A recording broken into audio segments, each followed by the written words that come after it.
বাচ্চাদেরকে এই নাস্তা বানিয়ে খাওয়ালে প্রতিদিন আপনার কাছে খাওয়ার জন্য বায়না ধরবে। আসসালামু আলাইকুম। স্বাস্থ্যকর ও হেলদি একটি নাস্তা রেসিপি শেয়ার করছি। হাতে মাত্র 10 থেকে 15 মিনিট সময় হলেই বানিয়ে নিতে পারবেন। মজাদার এই খাবারটি বাচ্চাদের টিফিনে দিতে পারেন, অনেক মজা করে খাবে। চাইলে সকালে বা সন্ধ্যার নাস্তায়ও রাখতে পারেন।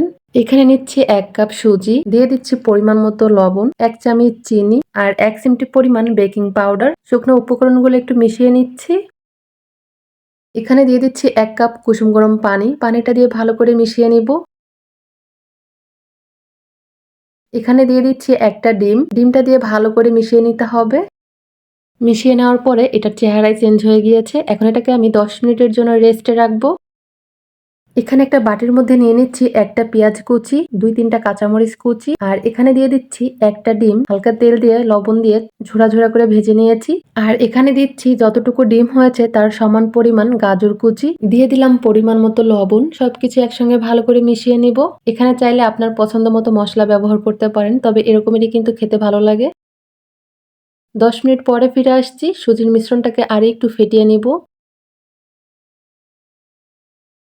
ফেটিয়ে নিয়েছি আর ফেটিয়ে নেওয়ার পরে মিশ্রণটা ঠিক এরকমের হয়েছে। এখানে আমি নিয়েছি বাটি, কাপকেকের যে বাটি সে বাটিগুলো নিয়েছি আর একটা কাঁচের বাটি নিয়েছি। আপনারা স্টিলের বাটি নিতে পারেন।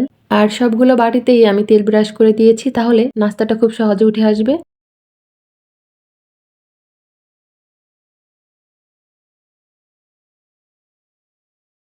সবগুলো বাটিতে আমি সুজি দিয়ে দিয়েছি। এখন ডিম আর গাজরের পুর দিয়ে দিব পরিমাণ মতো।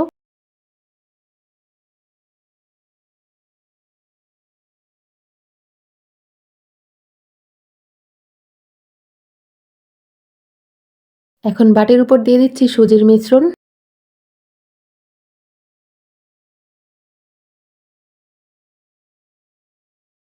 সুজির মিশ্রণ দিয়ে ভালো করে সমান করে দিতে হবে। আর চেষ্টা করবেন একটুখানি বাটি খালি রাখার। সবগুলোকে রেডি করে নিয়েছি। আমি যতটুকু মিশ্রণ আর পুর তৈরি করেছিলাম তা দিয়ে 5টা নাস্তা হয়েছে। এখন সবগুলোকে একটা প্লেটের উপর নিয়ে নিচ্ছি।